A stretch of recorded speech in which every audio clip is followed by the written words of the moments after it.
Sejam todas bem-vindas, sejam todos bem-vindos. Eu sou o professor Pedro Pontes e começamos mais uma aula de filosofia da biologia, sendo que nesta aula a gente começa uma nova temática em relação à filosofia da biologia. Nas aulas anteriores, a gente tinha questões mais voltadas para conceitos da biologia, como o reducionismo, se é possível, ou se é válido o reducionismo, como leis em biologia, algumas questões da teoria da evolução, alguns conceitos dentro da teoria da evolução que ainda são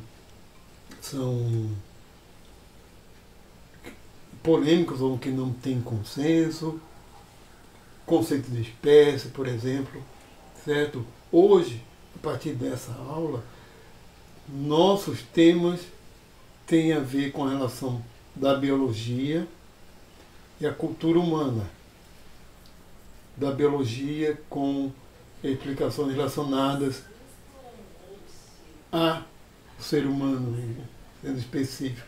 A cultura, ou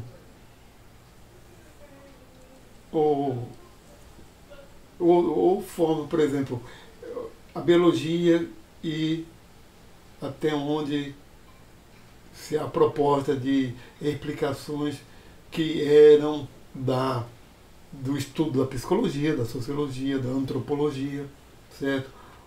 O tema de hoje é a etologia humana e a psicologia evolutiva ou evolucionária.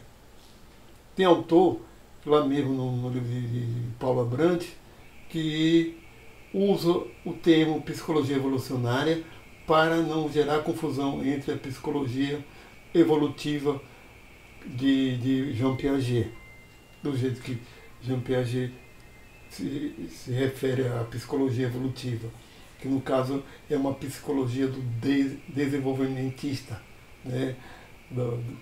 Mas essa outra é uma outra história, certo? O que nós estamos chamando aqui, realmente, o John Alcock, ele fala psicologia evolutiva,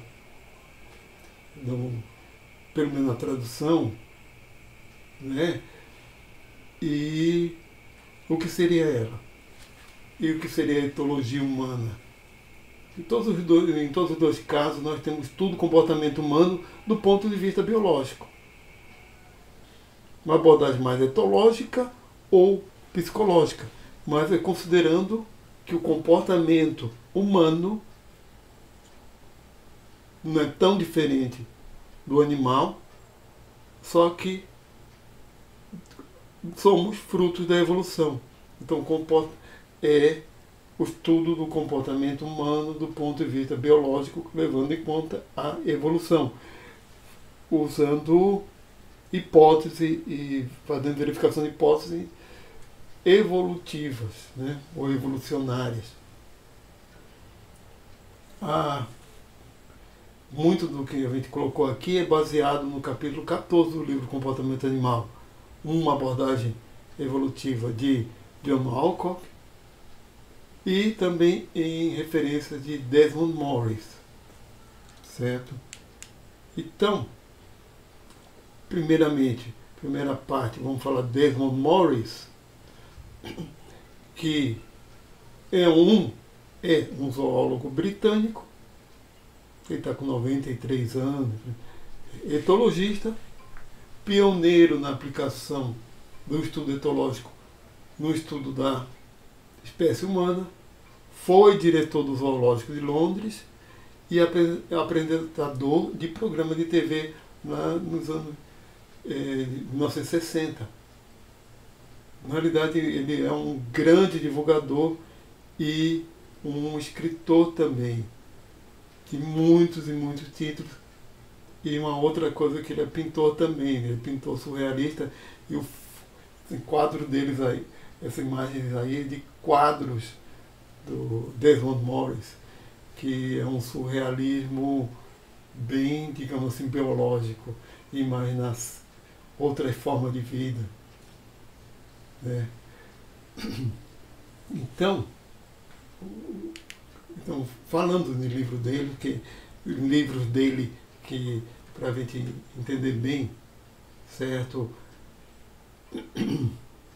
Na minha época de estudante, nos anos 80, de 1980, fui estudante de biológicas, de 1982 a 1986. Aliás, a primeiro, ainda fiz 87, aliás, no meio do ano, né? E na minha época de estudante, né, eu li 3 livros dele, edição brasileira. Então, é justamente esses 3 aí que estão aqui. Mas, fazendo pesquisa mais recente sobre ele, e fiz agora, né, a quantidade de títulos que ele tem é muito grande. Mas em português tem muito pouca coisa dele. Certo? E além do mais, eu posso fazer umas criticazinhas aqui às edições brasileiras. Mas o primeiro livro, certo? Lá dos anos 60, se eu não me engano, 1967, foi o título em português da edição brasileira é O Macaco Nu. E eu acho esse título incorreto. Porque o título original é O Símio Pelado. The Naked Ape, ele faz o trocadilho, usa o duplo sentido da palavra naked, que tem o mesmo duplo sentido de pelado, que é tanto sem roupa como sem pelos. E ele se diz assim, logo no prefácio: se você imaginar um zoólogo vindo de outro planeta e ele se interessar pelo estudo dos grandes primatas, pelos primatas superiores, que são os símios, ele chamaria informalmente a nossa espécie do símio pelado, porque é o único que não tem pelo, só tem resquícios de pelos. E os outros são muito peludos. Então seriam nesse livro ele trata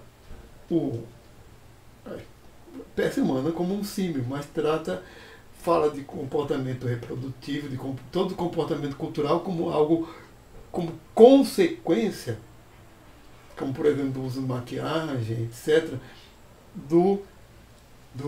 certamente uma consequência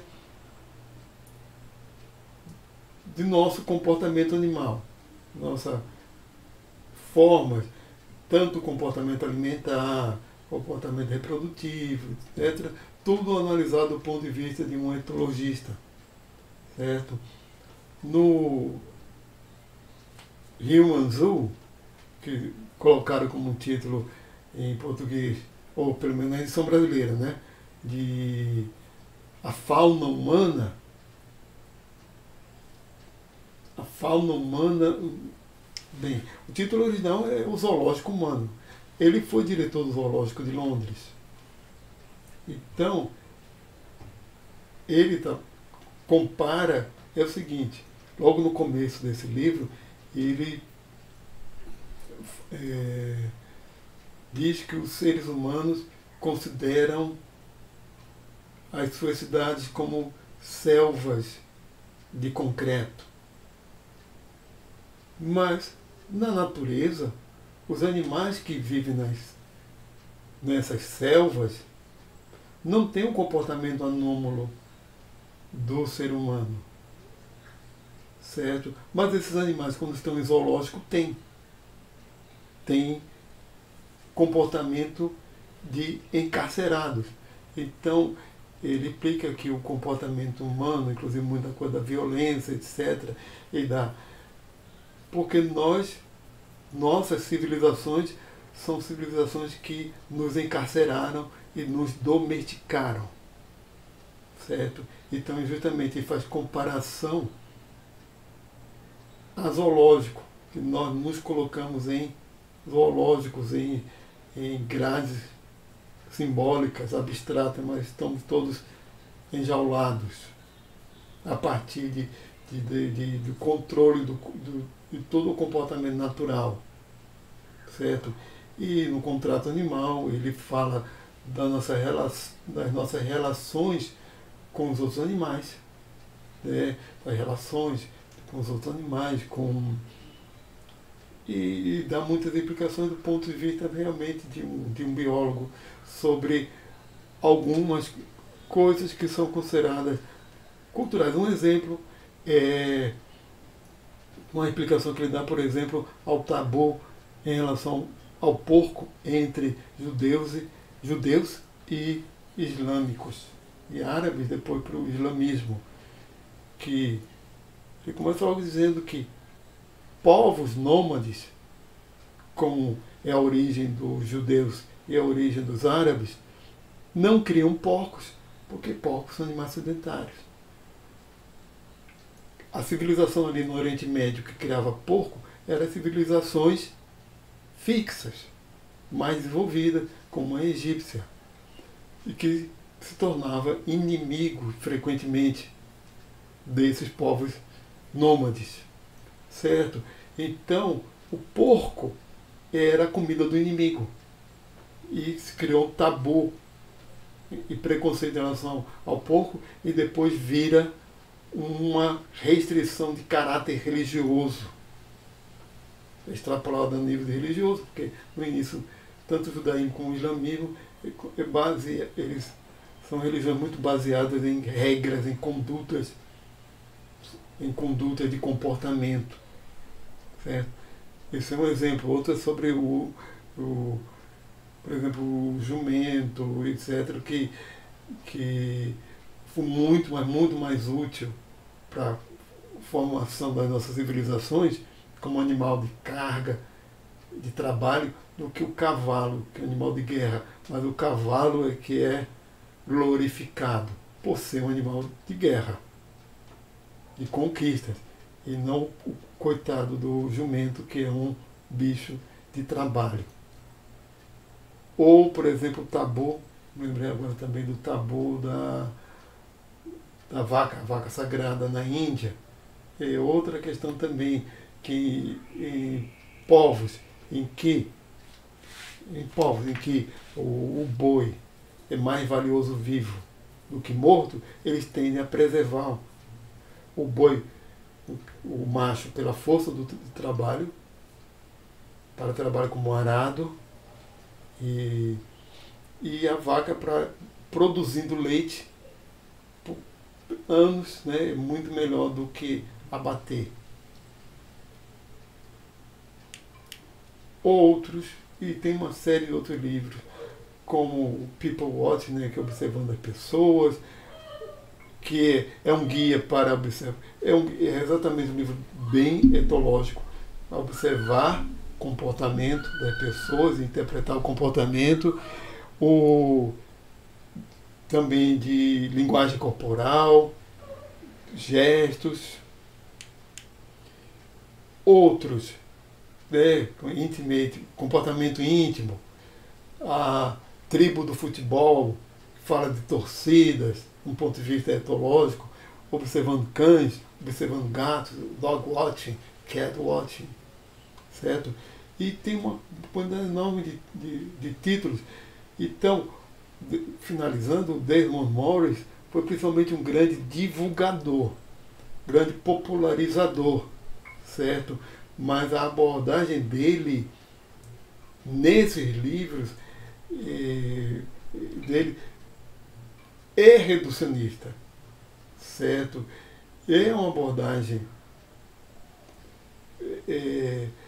pode fazer sentido em termos biológicos, etc., mas que não se aprofunda em questões culturais e ignora muitas questões culturais, ou simplifica as questões culturais em favor da biologia, certo?